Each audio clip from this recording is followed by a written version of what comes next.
Welcome into another edition of the Leadership Library, hosted by CEO and author Rocky Romanella.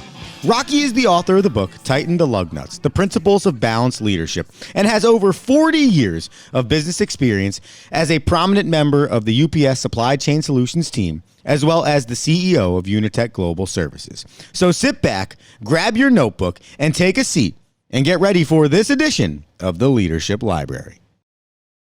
Welcome to the Leadership Library. I'm your host, Rocky Romanella, and as you know, we're doing a few episodes on this balanced leadership and the three key constituents. This is our second in the series on thinking like a customer. So let's talk a little bit about who the customer is. I'm going to take you through my 7 steps that I go through to defining who that customer is. And by the way, it may seem like a lot. Certainly inside the book, Tighten the Lug Nuts, you can go ahead and go through a whole chapter on this whole process. But let's go ahead and start off with that first key question: who's the customer?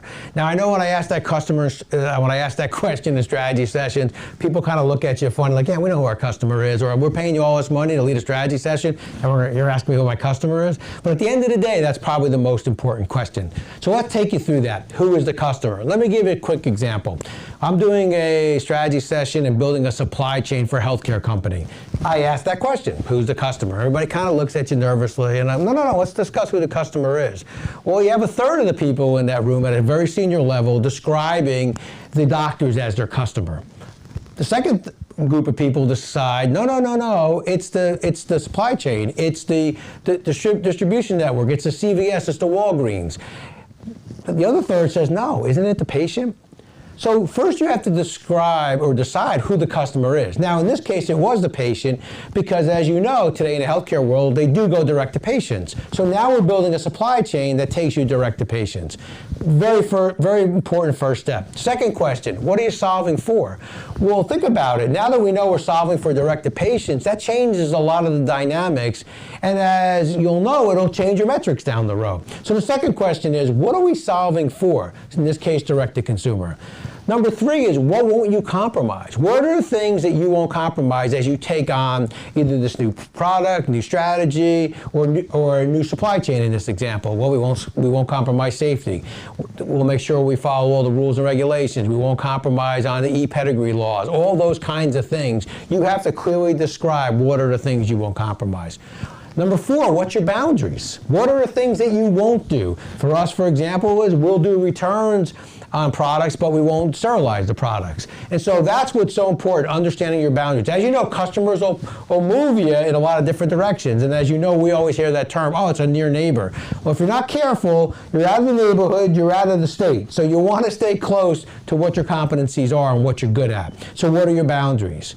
I think a question you always got to ask the customer is, what keeps you up awake at night? So if you can answer that question for them, what keeps you up awake at night, you're going to win the business, and you're probably going to build them the solution that they really need. What are the key metrics that you're going to hold yourself accountable to, as well as the customer understands what they're going to hold you accountable to? Of course, we all know them as KPIs, but they have to be articulated, and you all have to agree on those things. And finally, I think it's important for you to be able to understand in your own mind and see in your own mind, what does good look like? How do we know we got there if we don't know what good looks like? And so you want to be able to describe not only to your team, but to your customers, what does good look like? And so those are the 7 key questions I try to answer as I go through this process. Who is the customer? What are we solving for? What won't we compromise? What are our boundaries? What keeps that customer awake at night that we're solving for? What are the key metrics that we'll hold ourselves accountable to? And what does good look like? And as I said, I know there's a lot here.